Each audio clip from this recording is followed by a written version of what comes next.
This lecture will cover physical and cognitive development in middle adulthood. We'll begin by examining the woman in the picture. She appears to be aged somewhere between 40 and 60, somewhere in the middle of that most likely. How can we tell? Well, she's obviously a full-grown adult, judging by the size of her body. However, she appears to be wearing glasses. She appears to have some loose skin. She also seems to be in a professional setting. So all of these are indications that she is somewhere in middle adulthood. We will begin by discussing the nature of middle adulthood, discussing some of the various major events and themes associated with this life stage, and then we will move on to physical development in general, as well as sexuality, cognitive development, and work. So middle adulthood is actually the longest stage of the lifespan. It spans 25 years from the ages of 40 to 65. Because it is such a large stage of life, or a long stage of life, we can easily break it down into two stages: early midlife and late midlife. So what does the first half of midlife typically look like? Well, we begin to see a decline in our physical abilities and our physical skills. Remember that early adulthood, in our 20s and 30s, that is when the human body is typically in its peak performance, or its peak condition. That is typically the time where humans are at their strongest and fastest. They're also, well, it's during our late 30s and 40s that we start to experience a decline in our strength and our agility and our flexibility. We start to begin to have issues with our vision and our hearing as well. We also begin to have increased responsibility with regard to work and family. This life stage, or this era of our 40s, is typically dominated by full-time employment, as well as being a parent.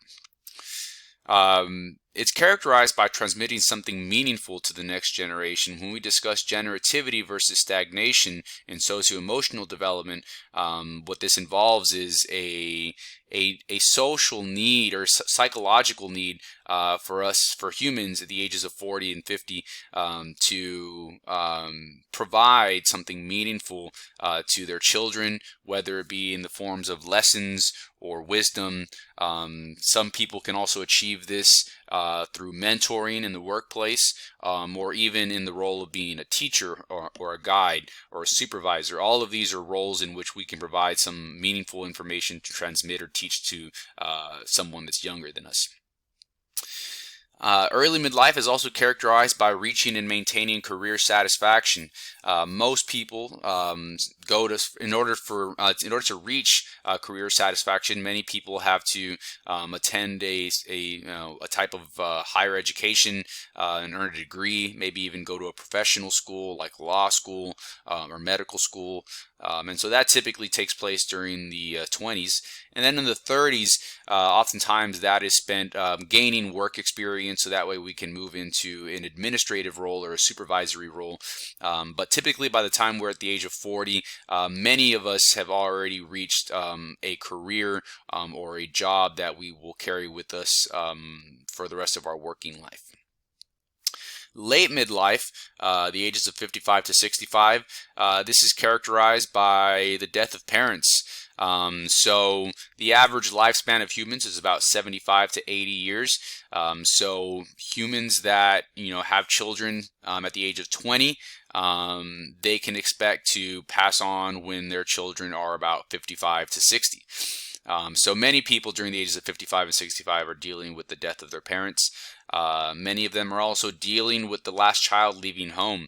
And so this is also referred to as a sandwich generation, which we'll discuss later in this lecture, because we are kind of caught in between our aging and dying parents, as well as our children that are maybe in late adolescence and starting to become more independent. And so we are having to take on a larger responsibility in terms of having to care for our aging parents, as well as our children that are entering adulthood.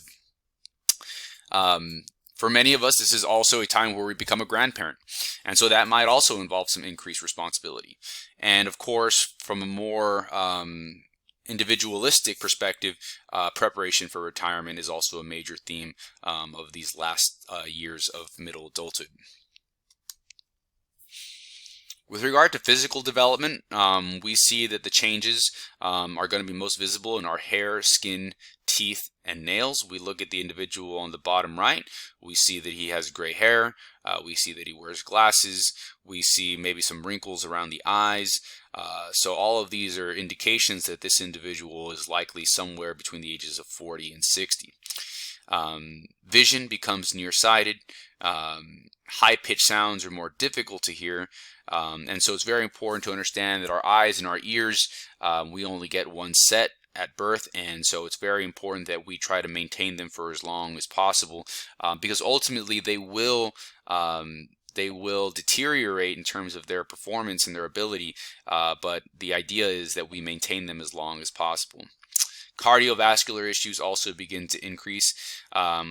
Remember that we're at the age of 45, 50 years of age. For some people, they've been smoking for 20 years. They've been eating unhealthy for 20 years. They've been living a sedentary lifestyle where they haven't been moving around very much. So all of these things can accumulate, can compound, I should say, over the course of 20 years, and then we can start to see some issues and some problems. Our metabolism also decreases in middle adulthood, so it's important to understand that your caloric intake in early adulthood is likely going to be much larger than, or significantly larger than in middle adulthood, if all things are considered, and you don't want to be gaining weight in middle adulthood. You have to make these kinds of dietary changes, because we just don't burn calories as efficiently as we do in early adulthood compared to middle adulthood. Or I might have gotten those two backwards. The idea is that in middle adulthood our metabolism slows down, and so we need to reduce our caloric intake so that way we don't gain weight. The climacteric. This is a term that we use to describe a decline in fertility and sexual performance in humans in middle adulthood. This is a result of hormonal changes that are completely natural. For women, this is defined as menopause. This typically is characterized by, or this is characterized by the cessation of menstruation. The average age is 51. Of course, there's going to be some variations across women. And for some women, they're going to have a strong reaction to these changes, and they're going to have a lot of symptoms, whether it be in their mood or their sensation to their sensitivity to heat and temperature. This can be treated in severe cases with hormone replacement therapy. Men are likely to experience issues in their sexual performance, notably with erectile dysfunction. Of course, this can be treated with prescription medication.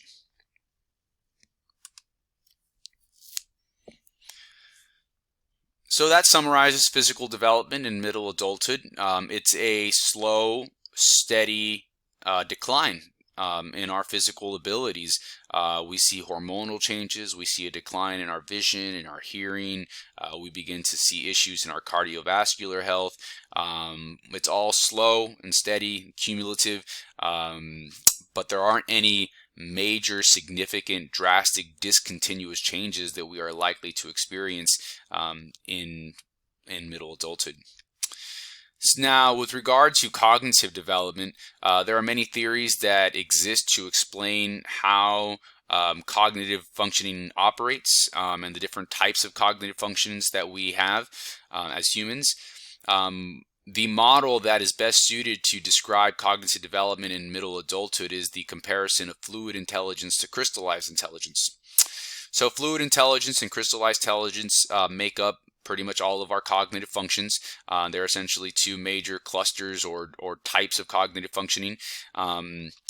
Fluid intelligence is a type of cognitive functioning that involves abstract thinking, which means solving problems or solving problems or for performing operations regarding ideas or concepts that do not have any concrete or tangible basis to them. What that means is that, for example, working on a motor, on a car engine, that is not an abstract problem because that involves things that we can see, touch, taste, hear, and smell right in front of us.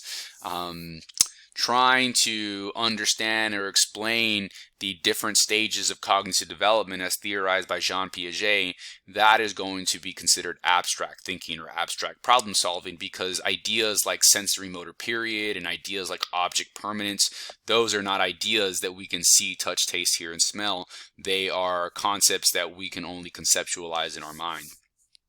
So this becomes more difficult in middle and late adulthood. In early adulthood, this is typically our peak ability of abstract thinking, and which is why much of abstract thinking and abstract problem solving takes place in college. And that's another reason why we don't teach concepts like psychology and sociology and criminal justice in middle school or in ninth grade, high school, because at the age of 15 and 16, our fluid intelligence still hasn't really maximized its capacity, and so that's best. Those kinds of concepts are best reserved for early adulthood.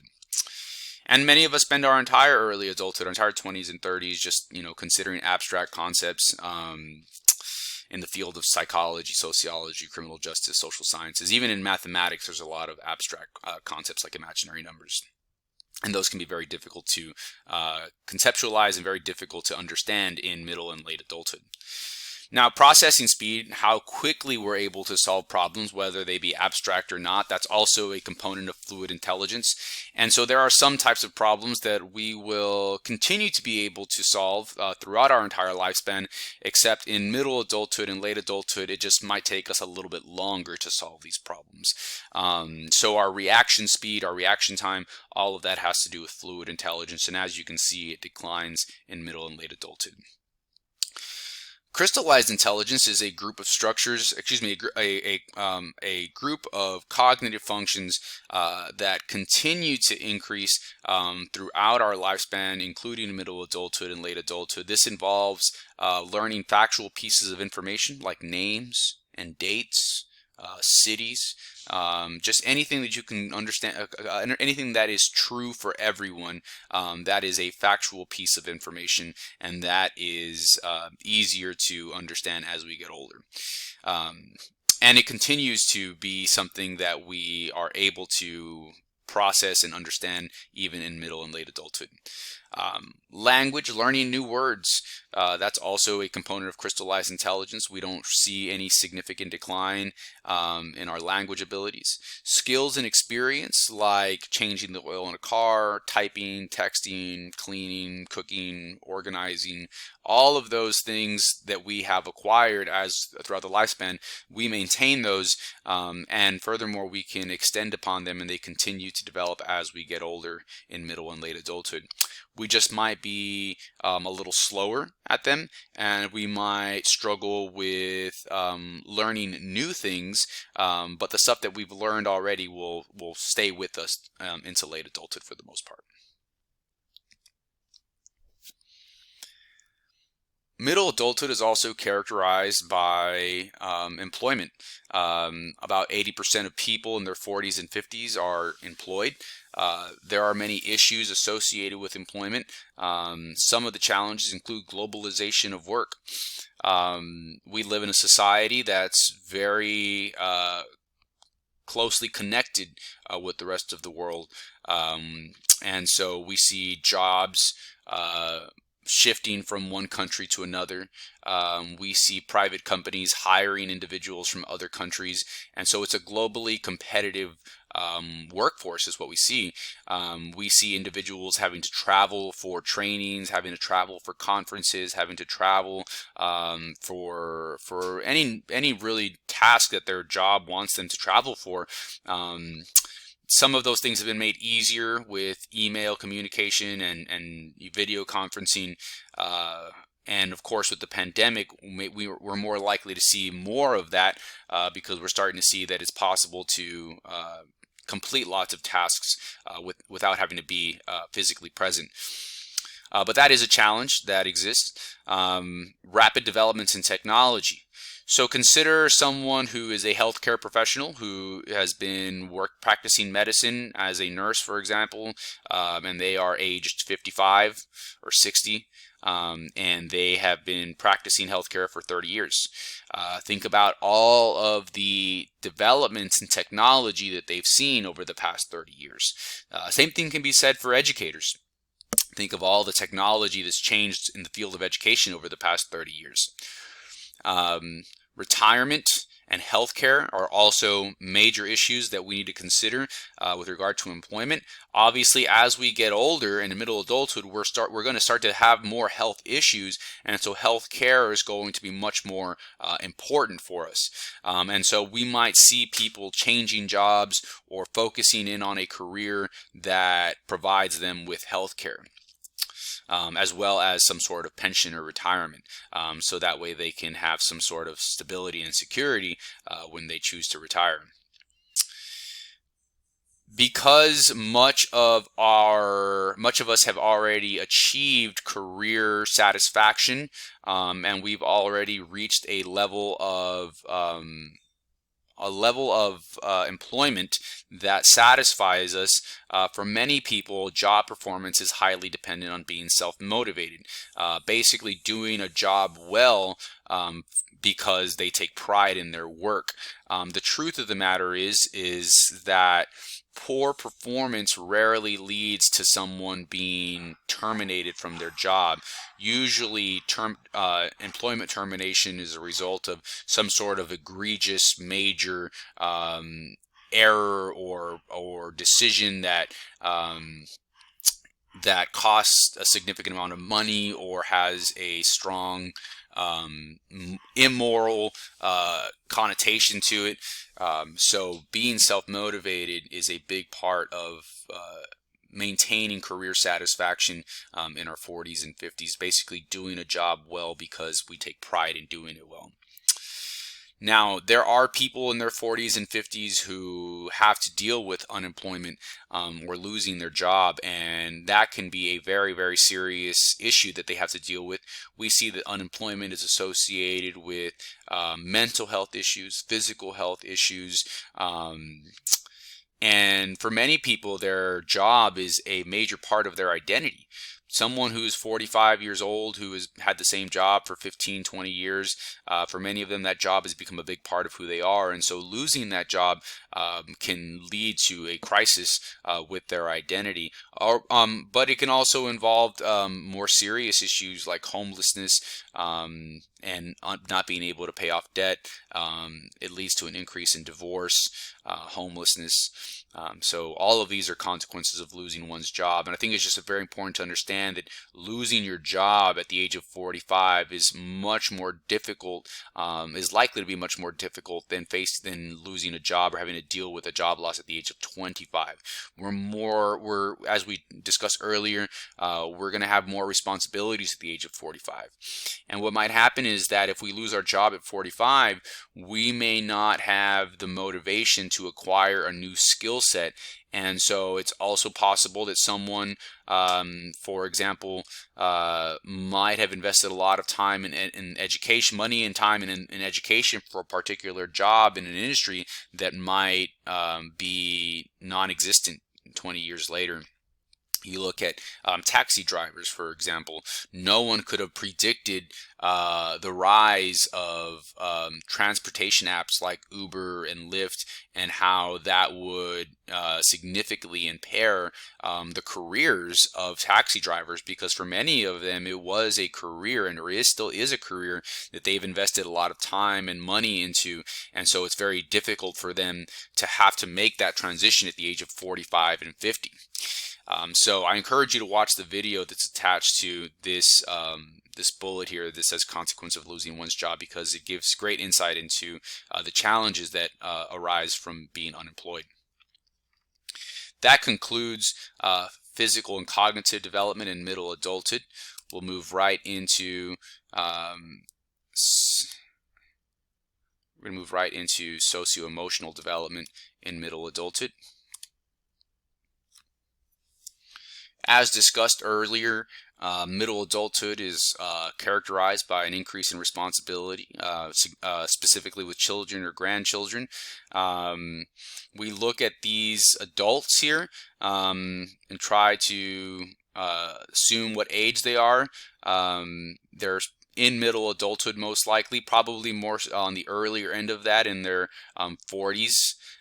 We compare that to the other two individuals that we looked at in the previous PowerPoint. These individuals look a little bit younger, and I think a lot of that has to do with their skin. We see the woman on the right. She doesn't have as much loose skin as the woman at the beginning of the physical development section. And we see the man on the left. We can see significant hair loss. And so I think it's safe to assume that he's likely in middle adulthood. And then, of course, they have children there. So with regard to socio-emotional development in middle adulthood, we'll be looking at two different personality theories, three actually in total. We'll be looking at Erik Erikson's theory of generativity versus stagnation. We'll look at Levinson's theory of the midlife transition, and then we'll look at the five-factor model of personality development. And then lastly, we'll discuss the close relationships that exist in middle adulthood, because remember that socio-emotional development involves relationships and personality. So Erik Erikson's theory or explanation or summary of personality development across the lifespan, he believed, was characterized by social crises that many people share in specific stages of life, and he believed that middle adulthood is characterized by a crisis of generativity versus stagnation. And what this implies is that people in middle adulthood, it's very normal for them to have the responsibility or the desire to improve society as a whole by contributing to the younger generation, whether that be in the form of education, whether that be in the form of parenting. Erikson believed that we have a need to become socially responsible individuals and contributing members of society. This requires a degree of selflessness, Erikson believed. Essentially, we have to be willing to and interested in, sacrificing our own personal interests and our own personal goals, so that way our children can have better opportunities or a better life, so that way our students can have a better learning experience. All of that requires selflessness. And as noted here, it's developed primarily through parenting and work. And I think it's just important to note that this is just not something that is common in adolescence. It's not common for teenagers or children in middle childhood, or even people in early adulthood, to have a strong need to give back to the community. It does exist, but for many people in those life stages, they have a lot of other things that they're focused on, like mastery of information, going to school, their own personal relationships, intimate relationships. But when we reach our 40s and our 50s, most of those wants and needs have been satisfied, and so it gives us an opportunity to essentially give back to the next generation through parenting, work, volunteering, community service, all of that stuff that is very selfless in nature. Now, the concept of a midlife crisis is very popular in popular culture and pop psychology. Most people have heard of this idea. How does a midlife crisis develop? What is the root cause of a midlife crisis? Well, before we get into that, we will look at a theory that discusses this notion of a midlife transition. And so when you think back to the different stages of the lifespan, infancy, early childhood, middle childhood, adolescence, young adulthood, middle adulthood, in there, between those or within those periods or stages, we have transitional periods or transitional stages. Adolescence is often thought of as a transitional period between middle childhood and adulthood. And then we also looked at a transitional period of emerging adulthood between adolescence and young adulthood.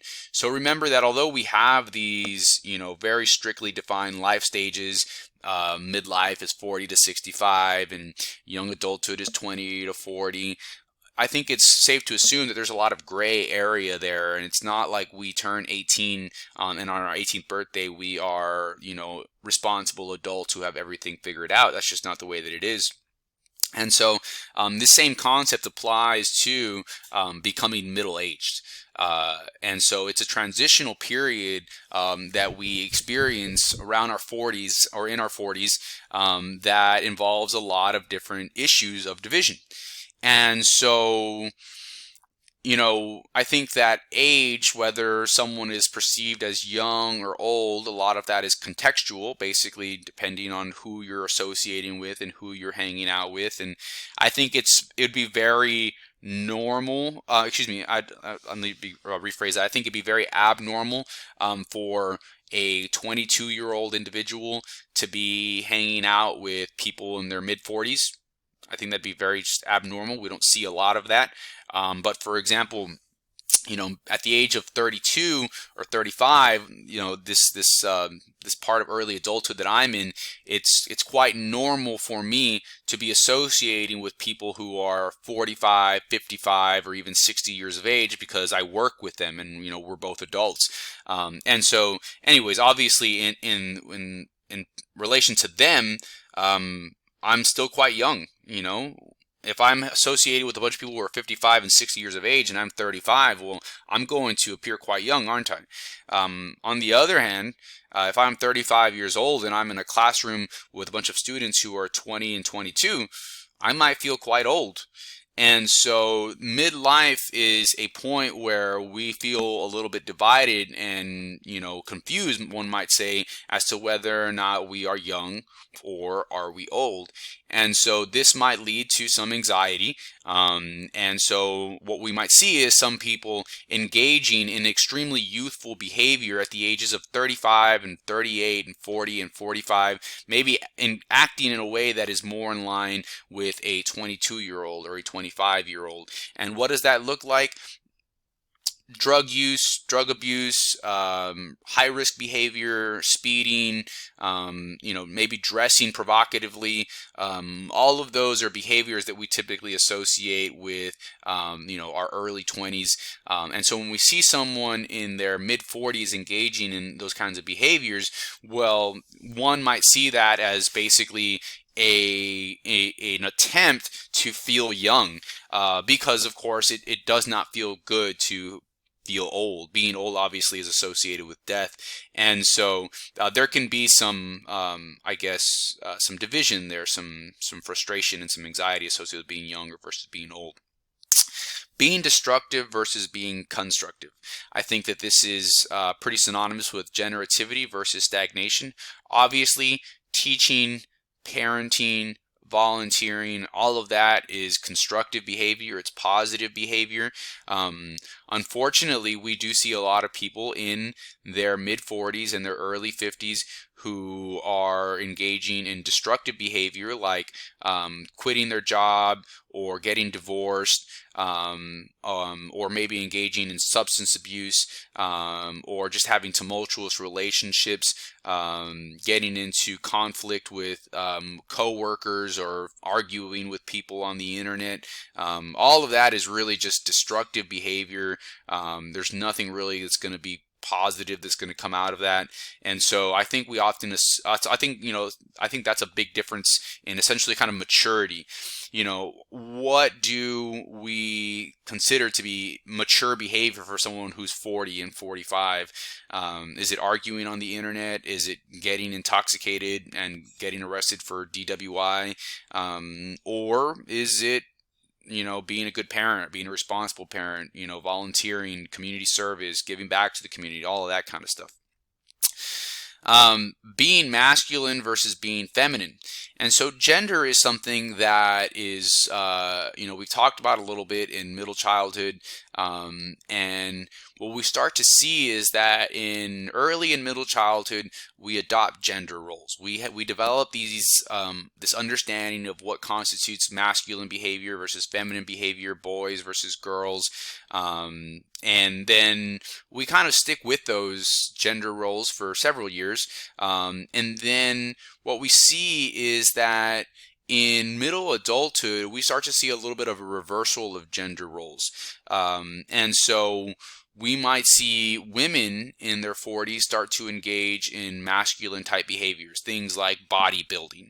I think that a female bodybuilder, there's certainly nothing taboo or wrong about that.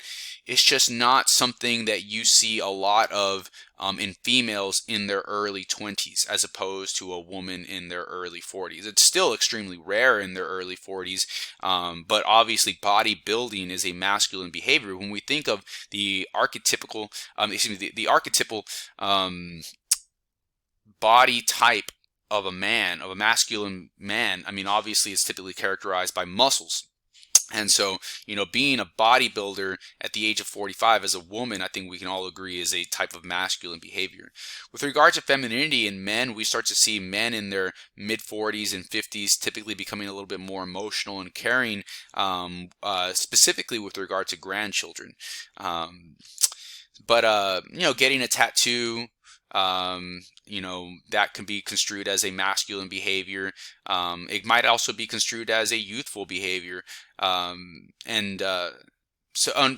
back to women and their gender roles, we're more likely to see very short haircuts with women in their mid 40s as opposed to their early 20s.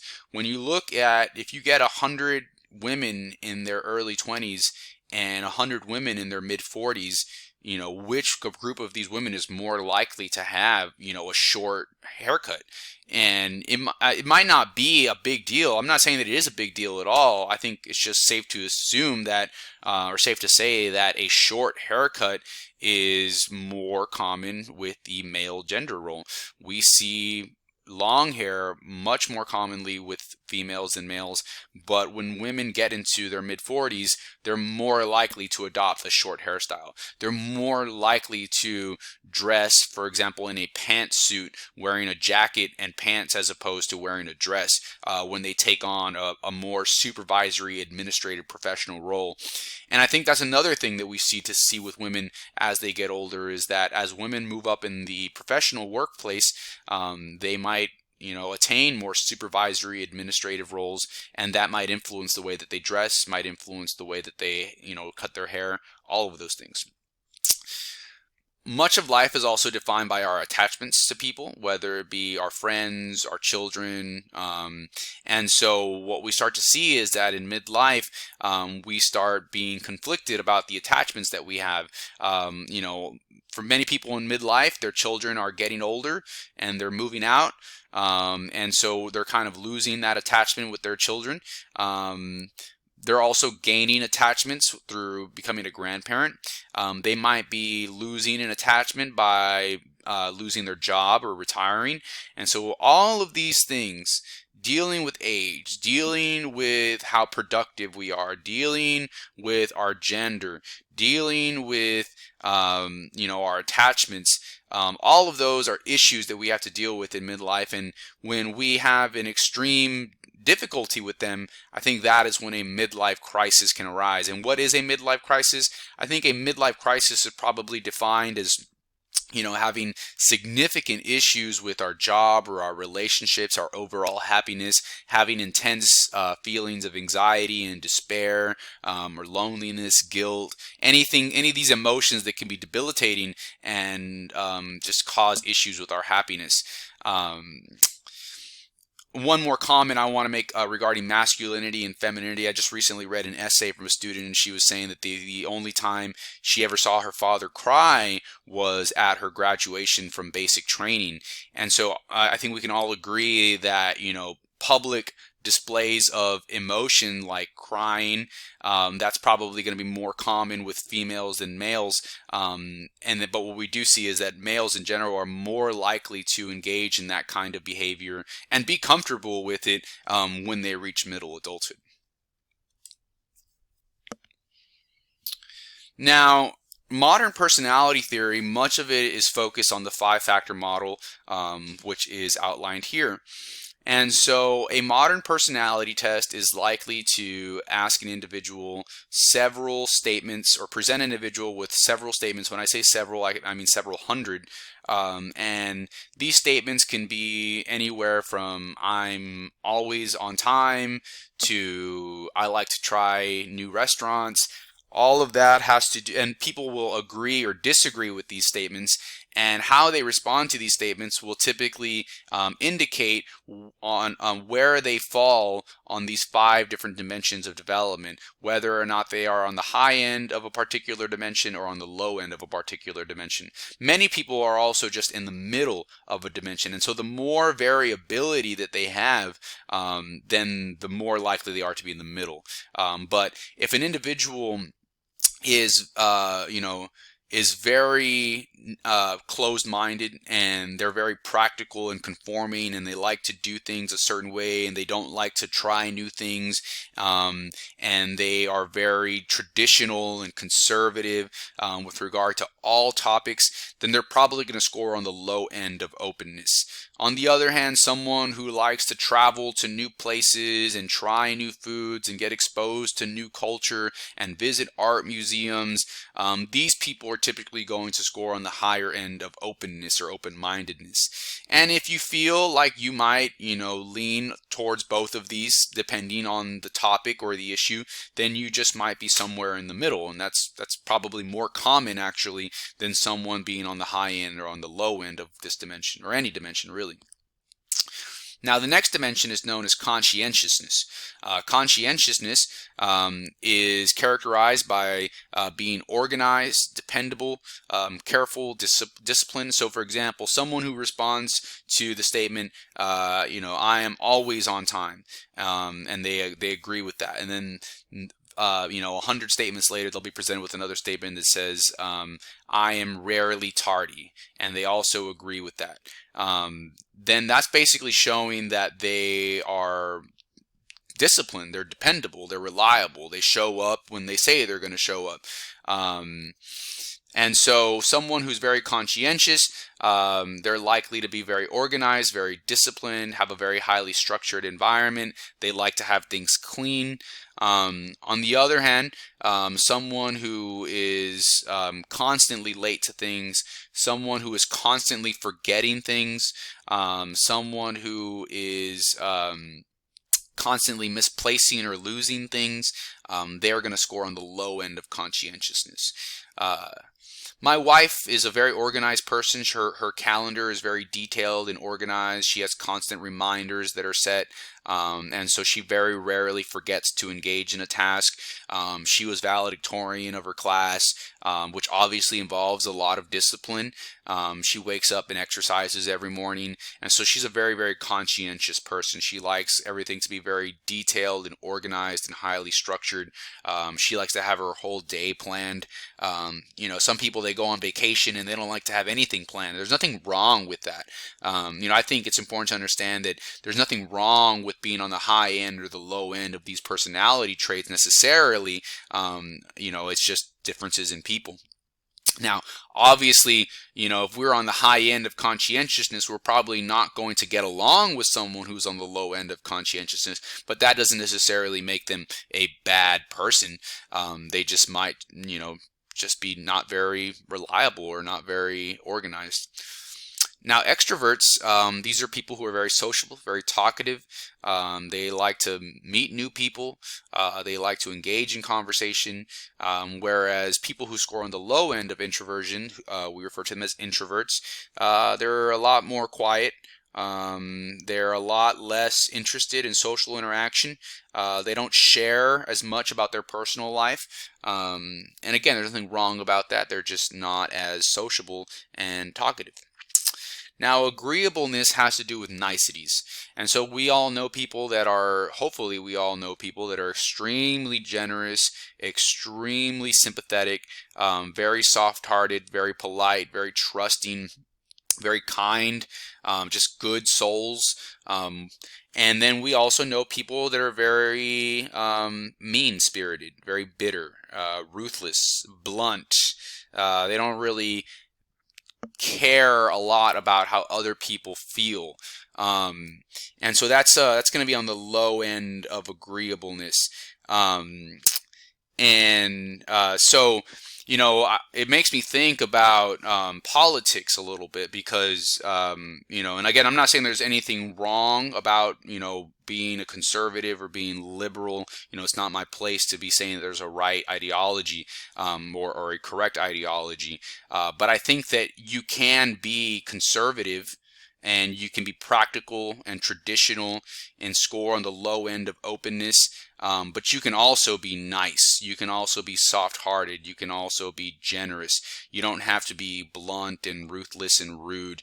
And so, for example, obviously we've seen a lot, and I think it's vice versa. You can be very progressive and open to new ideas, and you can also be a very rude, tough-minded, irritable, and ruthless and heartless person. Now, so I just think it's important to understand that, people are complex and they might score high on one trait and low on another trait, and that just makes them a more complex person, and maybe even less predictable. Neuroticism, on the other hand, these are individuals that worry a lot. So someone who scores high on neuroticism, they're extremely neurotic. These are individuals that are very insecure, very self-pitying. They stress a lot. And then people on the low end, they're more calm, they're more relaxed, they're more easygoing. And, obviously it's on my mind. You think about politics and an election. Some people worried a lot about the election, and, it kept them up at night, and they had a lot of anxiety about it, and maybe they're still very anxious about the results. And there are some people that just aren't that concerned about it. And so I think that, that might be an indication of how neurotic someone is. Let me see. Whenever I talk about these different personality traits, I like to, one, keep in mind that, or remind students that for many of us, we're likely to fall in the middle for many of these traits, and we might just lean towards the high end on the low end on a couple of these traits. But when we look at characters, for example, fictional characters in TV shows and movies, many of these characters are designed to be very, very sharp personalities, or they're meant to highlight one of these one of these personality types. So, for example, there was a very popular sitcom for many years called Friends, and I'll try to repeat the names of the characters quickly. There's Chandler, there's Joey, there's Phoebe, there's Monica. I forget Jennifer Aniston's character's name. There's Ross. And so all of these, Rachel was her name, Jennifer Aniston. So I think I got all of them. I think there were 6 in total, but they all have different personalities. And so Monica, she was a caterer, and she was extremely organized, very disciplined, highly structured, and so she was a very conscientious person. On the other hand, Joey was much more disorganized, much more careless, much more impulsive, didn't really think things through as well. However, he was extremely sociable, very talkative, very friendly. Phoebe was also a very sociable and talkative person. She seemed to be very, very open-minded. She seemed to be very, very progressive. She was into art and, different cultures and that kind of thing. Ross was a very emotional and insecure individual. He was very self-pitying, kind of hard on himself, put himself down a lot. You see those kinds of characters actually recur, and so if you're not familiar with Friends, you might be familiar with another show called How I Met Your Mother. And so whenever I talk about Ross being very emotional and insecure, it actually makes me go think of the main character from How I Met Your Mother, Ted Mosby, a very, very emotional and insecure individual as well. And then probably the biggest quote-unquote character, figuratively speaking, was Barney from that show. And Barney was a major extrovert, very sociable, very talkative, very friendly. And then it makes me think about some of the other. I'm actually drawing a blank as to some of the other characters in that storyline. Many of them were very sympathetic and soft-hearted people. Think going back to Friends, Monica, I think, was a pretty tough-minded person. She was pretty rude and very easily bothered by people, very easily irritated by people. So I think it's important when you look at characters from TV shows. I'll talk about one more, The Simpsons. You look at Lisa. Lisa, the little girl who plays saxophone. She was very conscientious. She was also, I believe, somewhat neurotic, but her mother, Marge, was even more so. Marge was always very insecure and very, very nervous. It didn't matter what the situation was. She was always insecure and nervous. And so Marge likely scores very high on neuroticism. Homer Simpson probably scores very low on conscientiousness, very disorganized, careless, impulsive. I don't think anyone's expecting Homer Simpson to have been valedictorian of his class. But Homer was also a very, very sympathetic, nice person. He was very caring. And fairly calm, I would say, fairly relaxed and easygoing. Okay, so I think that kind of summarizes, these different personality traits. Regarding relationships in middle adulthood, we see that with regard to marriage, because that's a major theme of middle adulthood, the most common or most important factors are going to be security, which involves money and safety. So making sure the rent is paid, making sure that there's no type of emotional or any other type of abuse going on, because those things are typically going to be the reasons to get out of a marriage. Obviously, infidelity, not being loyal, that's also a major reason that marriages end. And then also it's important to have a mutual emotional interest. And so that means being able to have things in common. People typically like to spend time with others who have similar interests that they do, that have similar political viewpoints, religious viewpoints, hobbies. All of those things are very important in any relationship, especially in marriage. Now, many marriages do end in divorce. We see that divorce in middle adulthood is different from divorce in early adulthood for many reasons, and there are some pros and cons to those differences. So with regard to the pros of divorce in middle adulthood compared to early adulthood is that adults tend to be more financially stable in middle adulthood. And so that financial stability will allow the individuals to go their own separate ways without any sort of risks or fears of things like homelessness or a lack of security, which can lead to anxiety. Children in these scenarios are typically older and less dependent, and so getting divorced when you have a 15 or 16-year-old child is just better in theory as opposed to having a 7-year-old child, because a 15-year-old child will only have to deal with this problem for 3 to 4 years, as opposed to a 7-year-old who's going to have to deal with this issue for 10 to 12 years. Partners are also likely to have a stronger sense of self. Having a stronger sense of self and a stronger identity in middle adulthood allows for individuals to start over, in a sense, as independents, as individuals who have a strong sense of self. But when you don't have a strong sense of self and much of your identity is built on being a husband or being a wife, and then you lose that and you don't have a career identity to fall back on or to rely on or to focus on, you don't have any hobbies and interests outside of being a parent and a spouse, it can be very difficult to make that adjustment because you're essentially losing a significant part of your identity. Some of the issues, though, are things like shared property, investments, and accounts. All of that accumulated wealth and net worth, all of that can be an issue in terms of division. More established social networks, having the same friends, maybe even working together, they're going to the same church, all of those social networks can be difficult to navigate after a divorce.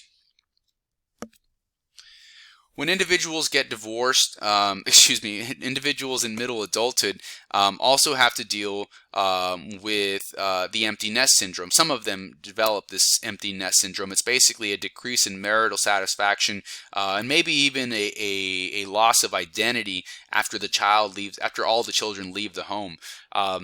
Most parents, derive a considerable satisfaction from their children by being parents. It's something that many people enjoy doing, and it gives them something to do with their life. It provides them with a sense of generativity. And so when that responsibility is over, many people struggle with filling that void.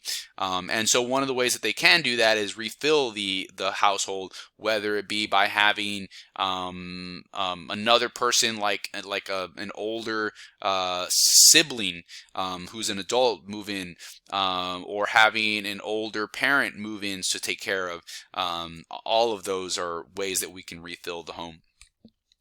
Sandwich generation. So remember that being in our 40s, we are tasked with the responsibility of not only caring for our aging parents who are in their 70s and who are experiencing a great deal of health problems, but we're also having to deal with our adolescent children who are becoming adults, and so that can be a very stressful situation. Grandparenting seems to be a source of biological reward and continuity, knowing that your genes, your legacy, your last name, your family tree, all of that is being continued and extended. It does provide emotional fulfillment. Grandparents seem to take on can take on a more significant parenting role due to drug abuse, divorce, being a single parent, adolescent pregnancies. All of these things can lead to grandparents having to take on a more significant parenting role. And although many of them are able to adjust to this responsibility, many of them are not.